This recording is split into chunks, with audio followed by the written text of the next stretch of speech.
Lar de Frei Luiz apresenta a palestra que você não assistiu.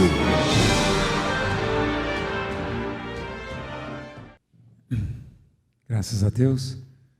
Vamos então nos preparar para a palestra de hoje. Muitos às vezes não entendem as bem-aventuranças, porque é feito de uma linguagem que às vezes é difícil de se entender.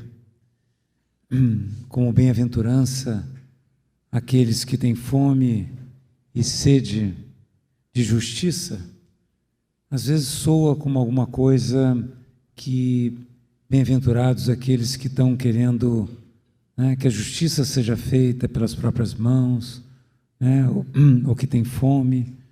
Mas hoje nós temos o nosso irmão Márcio Lama,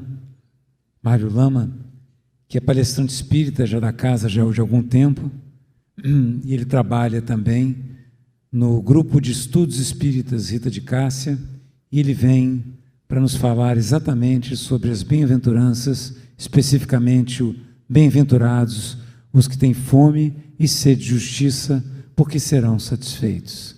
Mário, muito obrigado. O púlpito é seu.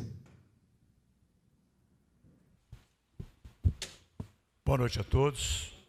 Jesus nos abençoe a tarefa. Boa noite também aos irmãos que estão nos acompanhando pela internet. É para dar uma melhoradinha aqui. Mais para trás. É um prazer estarmos juntos. É uma honra estar aqui na casa Lar de Frei Luiz para mais uma noite de estudos e reflexões sobre o que a doutrina espírita tem a nos oferecer em termos de recursos para que possamos guiar melhor a nossa vida, tomar melhores decisões, fazermos melhores escolhas. Quando o nosso companheiro dirigente aqui falou sobre a saga de Kardec, eu me lembrei que Kardec, na sua biografia, nós não temos nenhum tipo de informação que ele tivesse alguma filiação religiosa. Aparentemente, ele era indiferente às religiões. Eu digo aparentemente porque nós não temos informações. Era um humanista, era um homem que se preocupava com o outro, era um professor, dava inclusive aulas de graça para poder ajudar aos alunos carentes, mas era indiferente a essas questões, outras que não fossem na área da ciência, na área do conhecimento.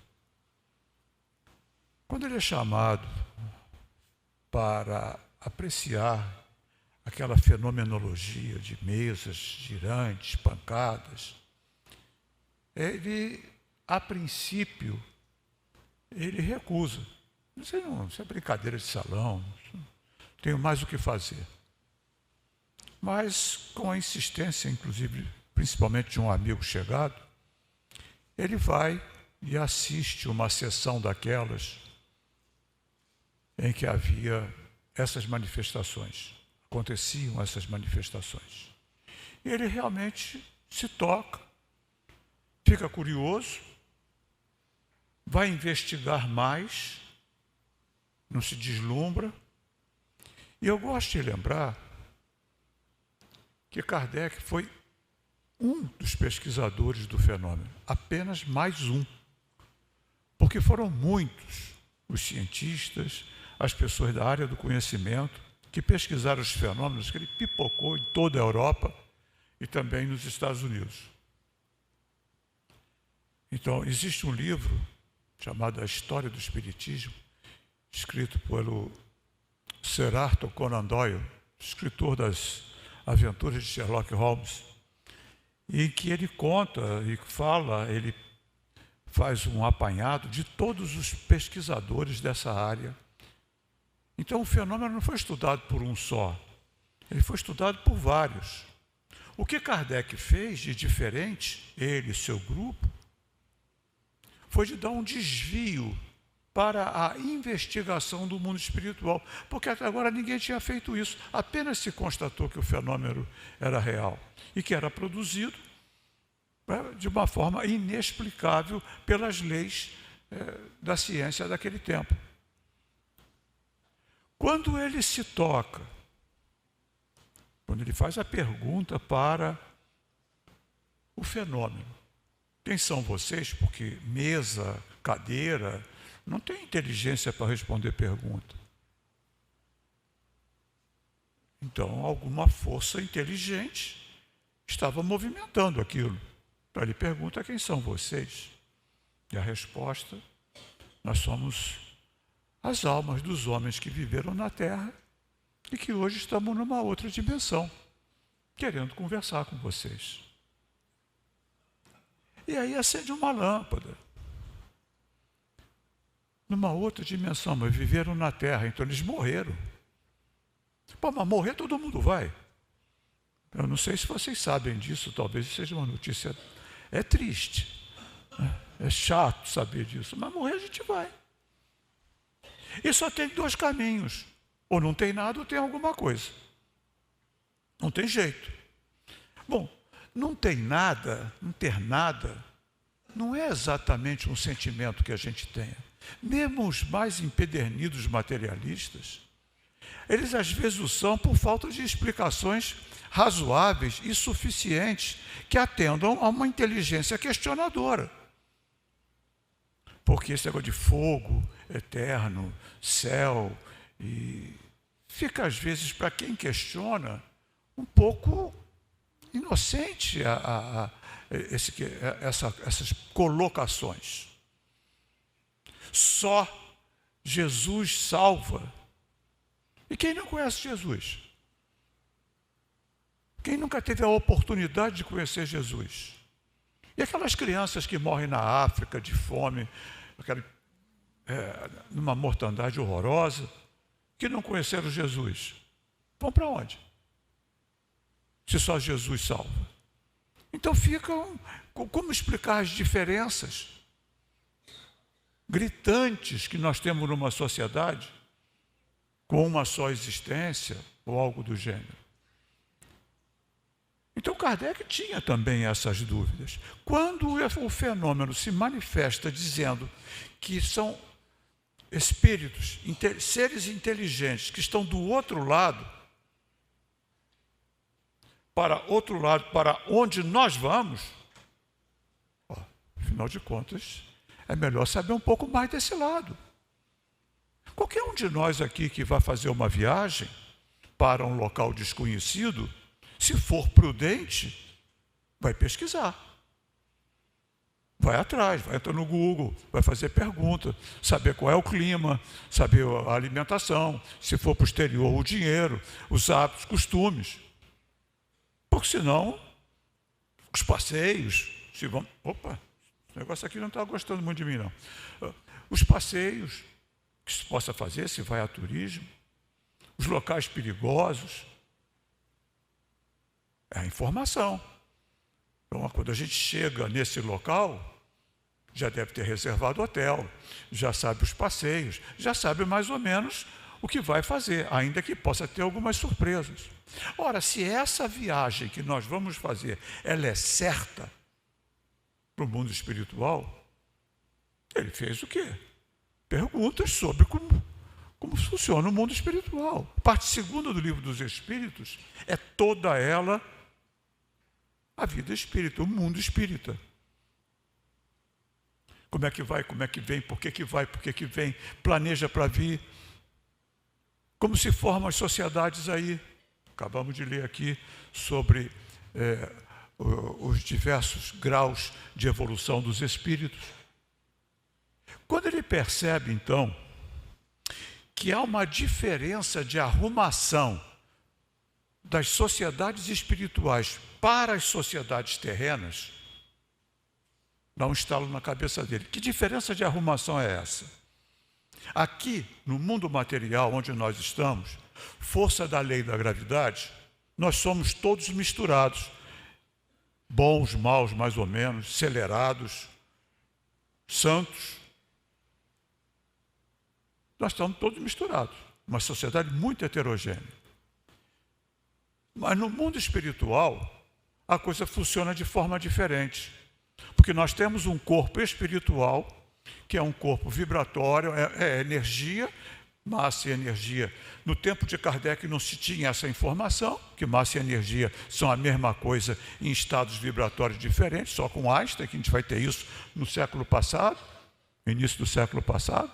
Kardec é do século retrasado. Então os espíritos falam matéria quintessenciada, que é o nosso corpo espiritual, que ele chamou de perispírito, que André Luiz chama de corpo astral nas suas obras. Esse corpo é influenciado, a vibração das moléculas do nosso corpo espiritual é diretamente influenciada pela nossa qualidade como indivíduos morais, ou seja, pelas nossas escolhas. Esse corpo é diretamente afetado. Então nós nos separamos no mundo espiritual por vibrações de qualidades morais. As sociedades se formam de maneira diferente. Aqui está misturado, lá não, é separado. É como se a gente pegasse um prego e uma rolha e colocasse em cima de uma mesa. Esse prego e essa rolha vão ficar no mesmo plano. Mas se você pegar um prego e uma rolha e colocar dentro de um copo d'água, o prego desce e a rolha sobe. Eles se separam porque têm densidades diferentes. Quando Kardec percebe isso, já finalizando a parte segunda do livro dos Espíritos, ele faz uma pergunta curiosa, que é a 627. Existe algum padrão de referência moral para eu melhorar minhas escolhas, para eu fazer as escolhas? Não foi exatamente dessa forma, mas a ideia é essa. Tem um padrão de escolha, porque se eu sou obrigado a escolher, e se tem um leque de opções, tem um padrão para eu fazer a melhor escolha? E os Espíritos respondem, vide Jesus. Aí é que Jesus entra na codificação. Aí é que Jesus entra na obra.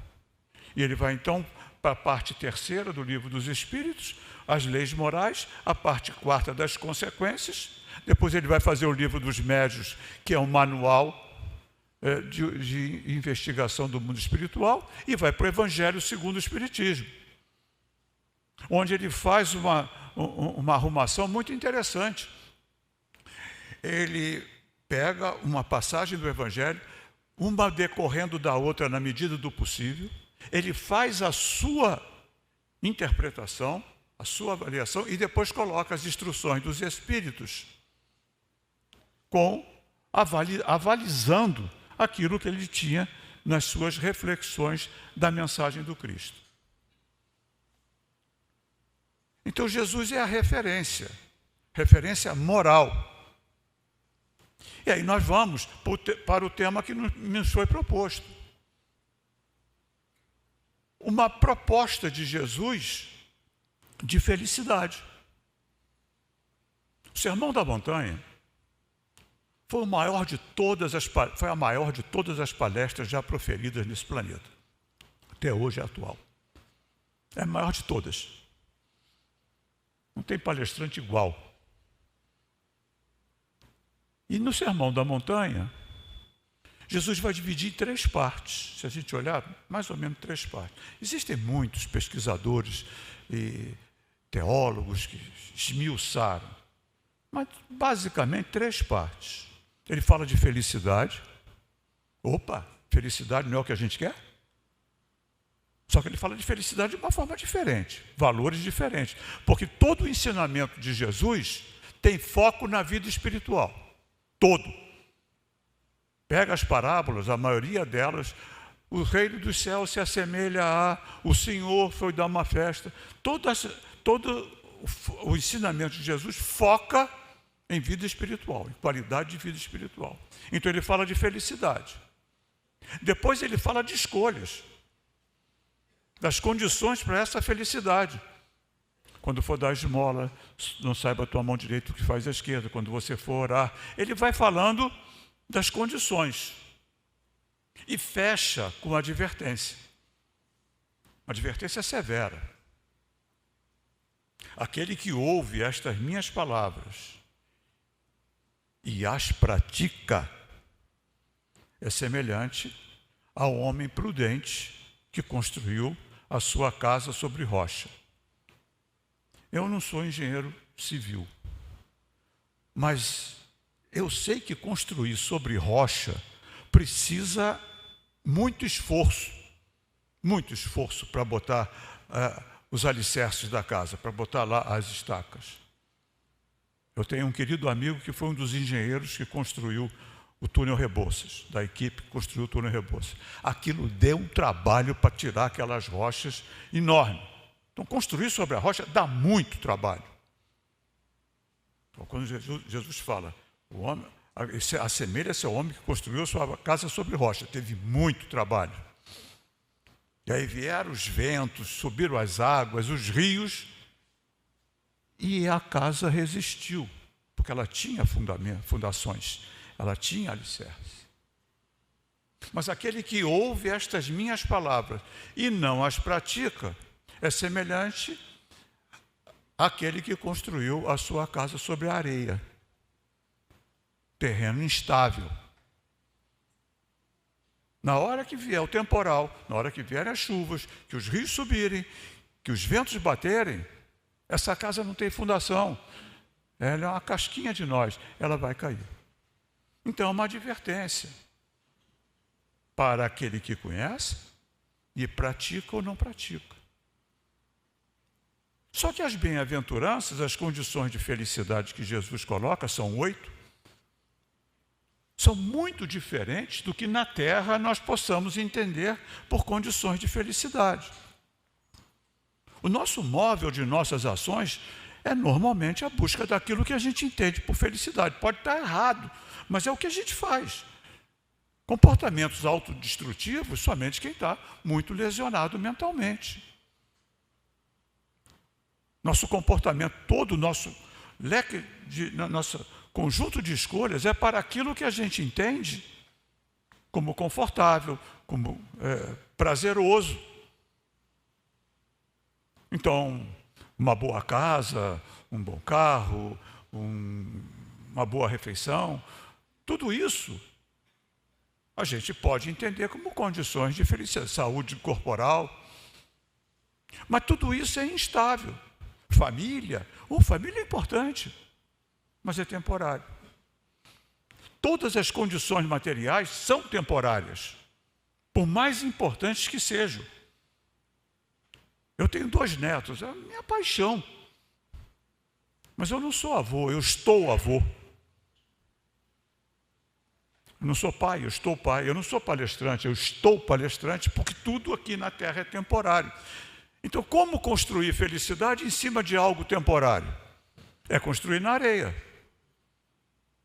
Então, Jesus fala de felicidade em cima de virtudes. Bem-aventurados os justos, bem-aventurados os mansos. Ele vai falar em cima de virtudes. Virtudes são temporárias, porque virtudes são aquisições do Espírito. Ah, eu perdi a paciência. Não perdeu, porque você não pode perder o que não tinha. Talvez eu tenha um grau de paciência maior ou menor do que outra pessoa, mas se eu tenho paciência, eu não posso perdê-la, porque é uma aquisição. As aquisições do Espírito são patrimônio do Espírito. Patrimônio. Então, nem posso doar. Eu não posso doar paciência para uma pessoa. Não posso. Não posso doar bondade para uma pessoa. No máximo, eu posso dar exemplo de como fazer, mas doar eu não posso doar. Porque é patrimônio. É meu. Então, quando ele fala, e aí fica meio esquisito, bem-aventurados os que sofrem injustiça. Caramba!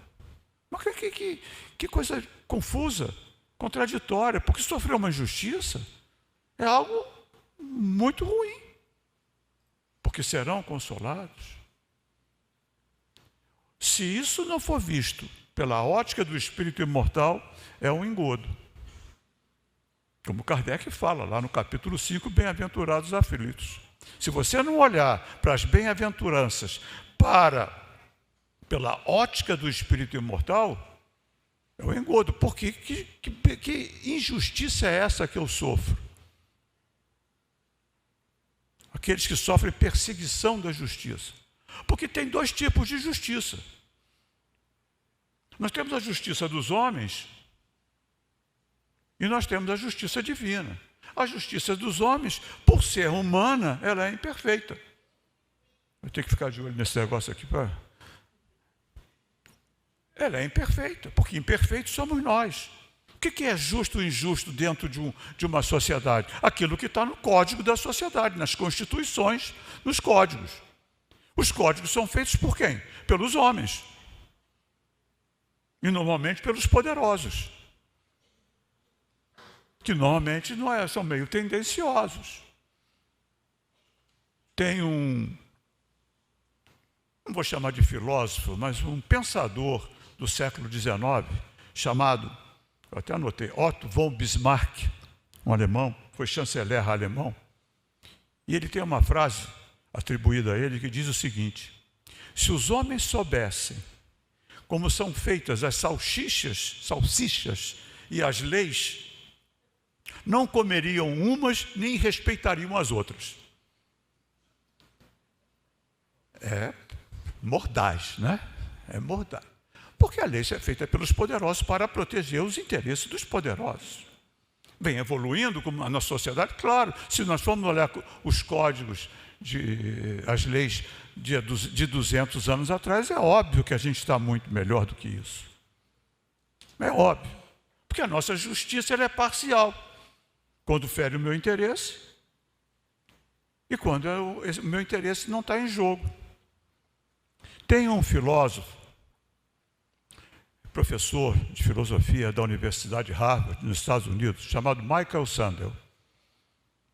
Ele tem um livro chamado Justiça. Ele propõe uma reflexão sobre justiça pela ótica da filosofia. E ele propõe um exercício muito interessante. Vou fazer com vocês aqui, claro que não precisa falar nada, basta pensar. Ele propõe o seguinte exercício. Imagine que você é o condutor de um bonde, o bonde anda nos trilhos, que vem descendo uma ladeira. E você está sem freios e sem possibilidade de avisar quem está na frente. Então você está somente ali. E o bonde está descendo. No final da ladeira há uma bifurcação. Esquerda, direita.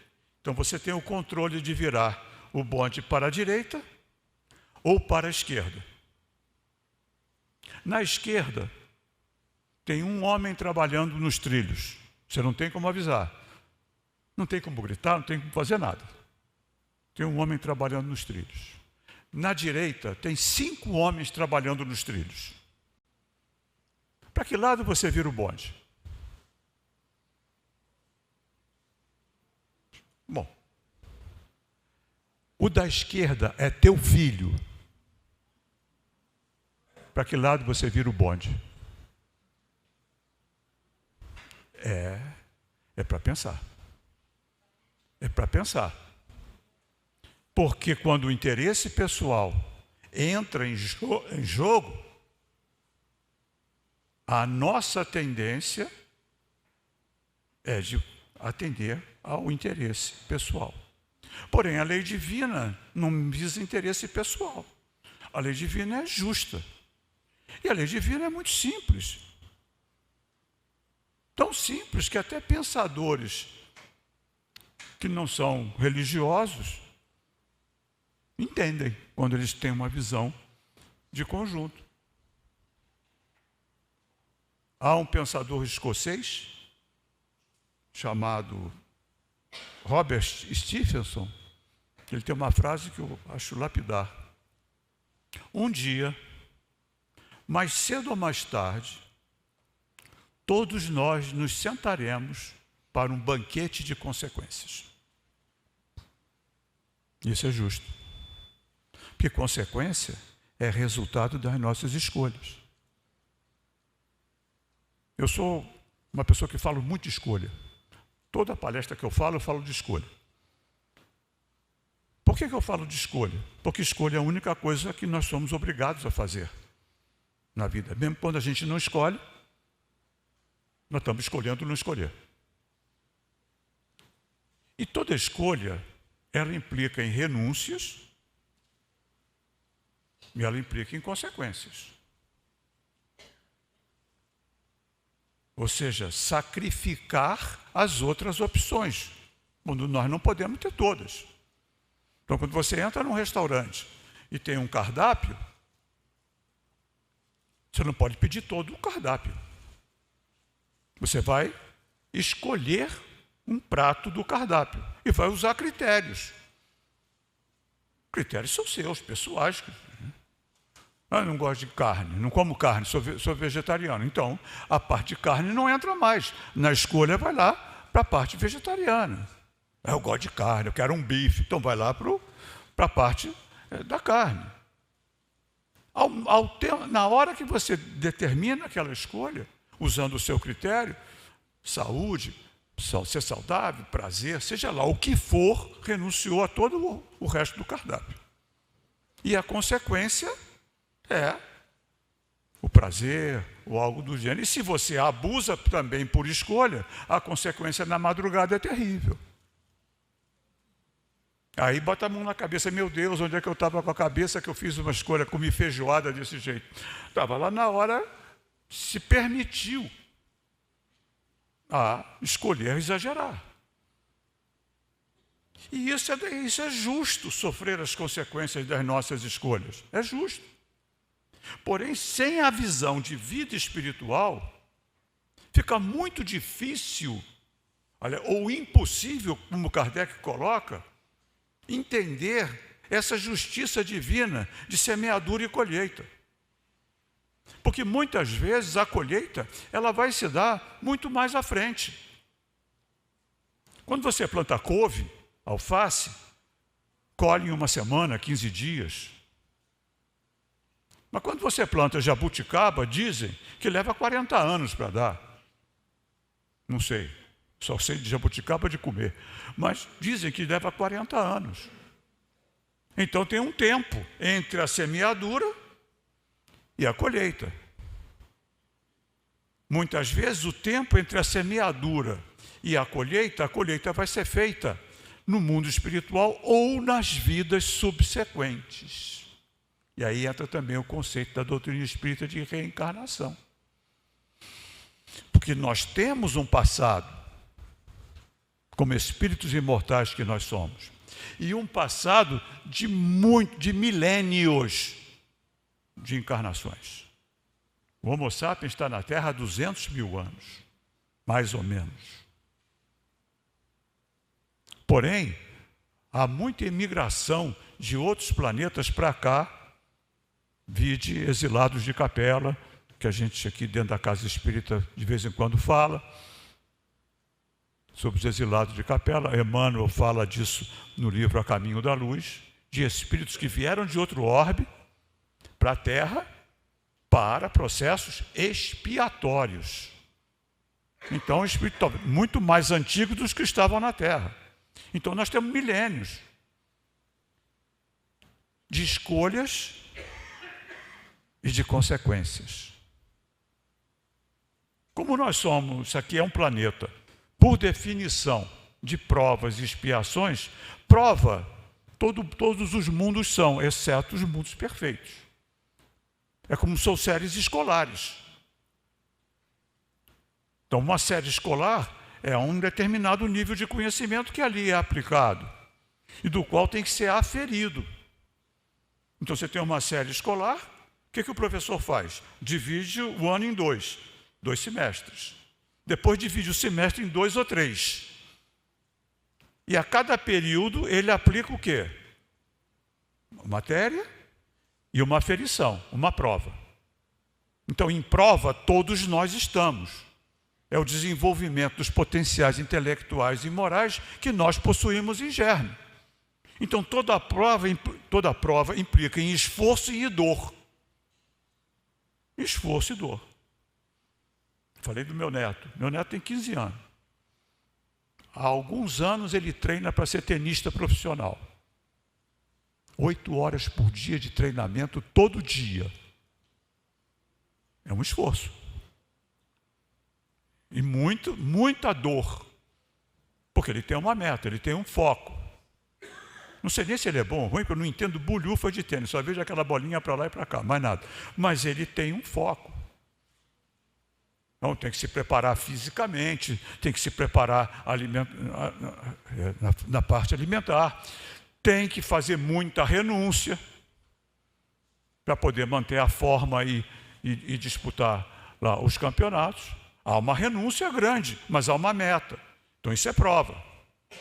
A expiação, se a gente comparar com a série escolar, é a repetência da matéria que nós ficamos em dependência.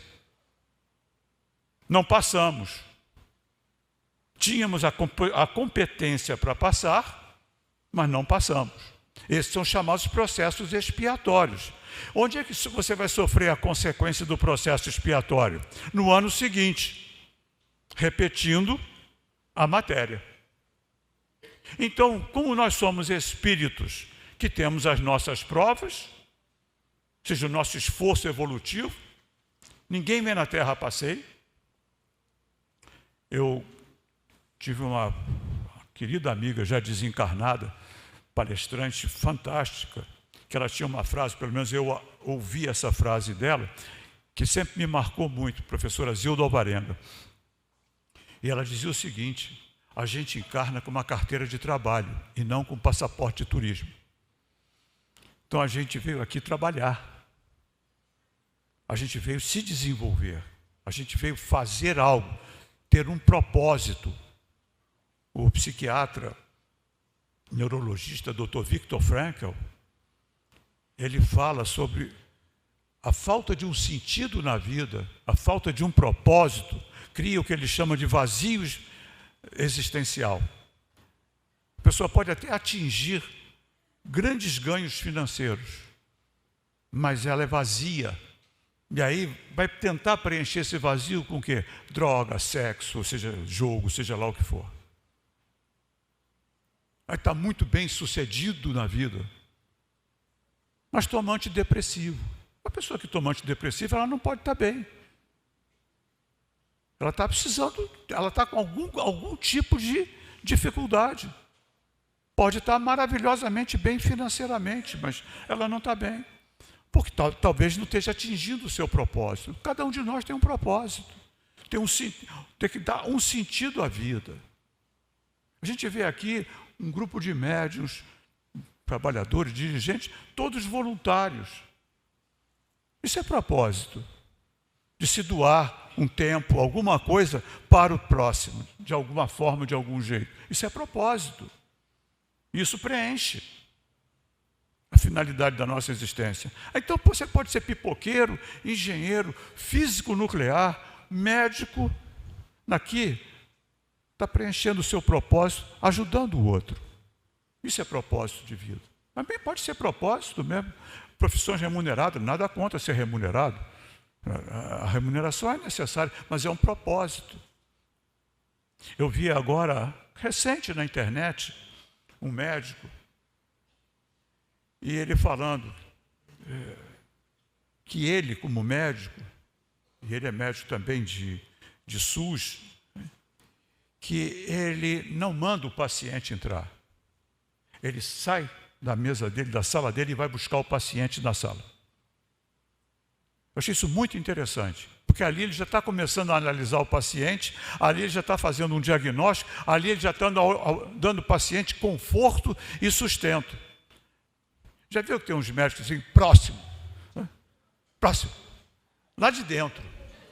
E o próximo é a gente. A gente chega ali meio esquisito, meio com vergonha, abre a porta meio com vergonha.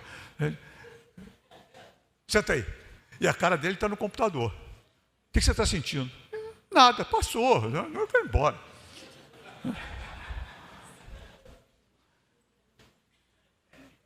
Pois é. E ele falando isso, esse homem é um senhor médico, porque ele entende o paciente. Então ele tem um propósito. Então quando a gente está, eu estou falando isso porque quando a gente está aqui, necessariamente passando por processos expiatórios, porque senão não estaria aqui, muitas vezes nós não conseguimos entender e vem aquela pergunta, por que eu? Porque é a tua colheita, porque é a minha colheita, do que eu semeei no passado. Mas nada dá certo. Primeiro, avalia se você está tomando as decisões com critérios certos. Segundo, muitas vezes, é essa a expiação, é essa a prova pelo qual tem que passar. Se nós estamos num mundo em que prioriza o vencedor no sentido da competição, porque nosso mundo é de competição, todos os esportes desse mundo são de competição. Todos. Um querendo derrubar o outro. Até o tênis, lá um joga para o outro querendo derrubar o outro. O único esporte que não é de competição é o frescobol. Já repararam? O frescobol, a bolinha que tem que ficar andando, senão perde a graça. Um ajuda o outro. E na maioria das vezes nós somos jogadores de tênis, nós somos jogadores de dardo, nós somos jogadores de competição. Em vez de ser jogador de frescobol. Se a gente jogar frescobol, não está competindo e está se divertindo. Olha, desculpa, eu não jogo bolhufa nenhuma. Tá? Mas olha para o jogo de frescobol, um está ajudando o outro. Isso é parceria. Isso é trabalhar junto. Mas quando a gente não trabalha junto, sofre essas consequências. Entendendo isso é que vem a bem-aventurança. Eu não estou sofrendo uma consequência aleatória. Eu estou aqui no momento da minha colheita. E por que Jesus diz que felizes são os que estão vivendo, colhendo a injustiça? Porque infelizes são os que estão plantando a injustiça. Porque quando a gente está na colheita, a gente está no fim do processo. Quando a gente está no plantio, a gente está no início do processo. Então, quando Jesus fala das bem-aventuranças, ele está falando do fim do processo. Pô, eu vou estar feliz porque estou sofrendo? Em parte, não. Mas em parte entendendo que aquele sofrimento não é aleatório. Ele tem matriz. E se a matriz não está nessa vida, está no passado. Muitas vezes a matriz está nessa vida. Eu gosto de comparar com uma pessoa que fuma. O cigarro causa câncer, está lá escrito no maço. Causa câncer. Mas quando eu era garoto, eu comecei a fumar cedo, eu sou da década de 50. Eu comecei a fumar cedo, comecei a fumar com 10 anos. Meu pai vendia cigarro contrabandeado, e eu roubava os cigarros que ele vendia. Então eu comecei a fumar com 10 anos de idade. Os filmes todo mundo fumava. Os colegas, era uma afirmação social fumar. Fui parar com 30 e burdoada. Parei. Eu não tinha essa informação, muito menos meu pai ou meu avô tinham informação. O câncer é igual, tendo ou não tendo informação. O mal que o cigarro causa é igual, com ou sem informação. A responsabilidade é diferente. Por que é diferente? Porque hoje não tem quem possa dizer que não sabe que cigarro causa câncer. Porque está escrito no maço. Eu sei que deve ter alguém aqui que fuma. Não é terrorismo espiritual, não. É assim, tá? Para de fumar. Tá? Não vai dar certo. Não vai dar certo. Tá? Para logo. Tá? Porque fica o resíduo. Tem médicos aqui na plateia, mas meu pai com 90 anos, quando ele deu entrada e faleceu por causa de um tumor, o médico perguntou a gente, seu pai é fumante? Ele tinha parado há mais de 50 anos. Aí nós falamos, não, parou, fumou, mas parou. Tem mais de 50 anos que o papai não fuma. Mas aqui no pulmão dele tem a marca. Ou seja, fica o registro. Mas qual era a responsabilidade daquele homem, né, que nasceu em 1920, quase 1927? Não tinha formação. Responsabilidade moral, praticamente zero. Responsabilidade minha, mais ou menos. Responsabilidade do meu filho, se vier a fumar, 100%, porque tem conhecimento. Então, o conhecimento de que as matrizes estão no meu passado me leva a aceitar a expiação como sendo uma purgação necessária de uma imperfeição. Eu estou purgando. Eu morei no interior, eu não sou mineiro, mas morei no interior de Minas muito tempo. Fui criado no interior de Minas, numa cidade chamada Cambuquira, no sul de Minas, estação de águas minerais. E na roça mesmo, era uma granja que eu morava. E tinha muito, não sei se agora tem, eu nunca mais ouvi as pessoas falar de furúnculo. Já ouviram falar de furúnculo? E volta e meia tinha furúnculo. Tá? E o furúnculo, ele tem uma coisa. Ele precisa ser espremido para sair. Eu não sei se alguém lembra disso. Minha avó, uma portuguesa, daquelas portuguesas mesmo, ela quase que tinha um prazer mórbido de espremer furúnculo. Dava para esconder até, mas tinha hora que não dá para esconder, porque aquilo dói muito. Então espremia aquilo, até sair o troço lá de dentro, obrigado, até sair o tal do carnegão, né, e sangrar. E depois passava mertiolate, do tempo que mertiolate ardia. Ali é que você via quem era raiz ou quem era Nutella. Hã? Porque o negócio era brabo. Mas não tinha outro jeito, tinha que purgar. Tinha que passar aquele troço. Depois dava um alívio. A expiação é isso. O sofrer a injustiça é isso. Não é bom sofrer a injustiça? Claro que não. Mas é necessário, porque é o fim do processo. É o carnegão que está saindo, aquela espremida para sair aquele troço. Porque depois que sai, zerou a conta. Agora, se a gente devolve, dá o troco, o que vai acontecer? Recebe a bola e manda-lhe a outra na maior força possível. E aí fica naquele jogo que não termina, de causa e consequência. Nós estamos no momento crítico da nossa vida. Pega a escala espírita, está lá escrito. Eu posso afiançar que a totalidade, quase a totalidade de nós que estamos aqui, estamos lá na escala espírita, nos espíritos imperfeitos, nos neutros. Neutros. Não tem terrorista, assassino. A gente pode até assassinar na mente, mas não é mais. Nos neutros. O que são os neutros? Nem tão bons para fazer o bem, nem tão maus para fazer o mal. Omissos. Mas o pior de tudo é ser omissos na nossa evolução. Porque o momento é crucial para a nossa evolução. É um momento de decisão. Não há nada oculto que não venha a aparecer. Isso é Jesus. Cada um hoje está se mostrando como é. Não dá para esconder mais o que a gente é. Está todo mundo filmando. Qualquer coisa que você faz, alguém filmou. Não dá mais para esconder. A gente vai ter que ser ético na marra, porque alguém filmou. Então é melhor ser ético no amor, na boa vontade. Porque esse conhecimento que a gente está adquirindo aqui, não por mim, o conhecimento da doutrina, ele é diferencial. Ele nos diferencia. O espírito é diferenciado. Não é diferente, por favor. Diferenciado onde? No conhecimento. Portanto, é diferenciado também na responsabilidade das escolhas. Porque o espírita não pode dizer, eu não sabia.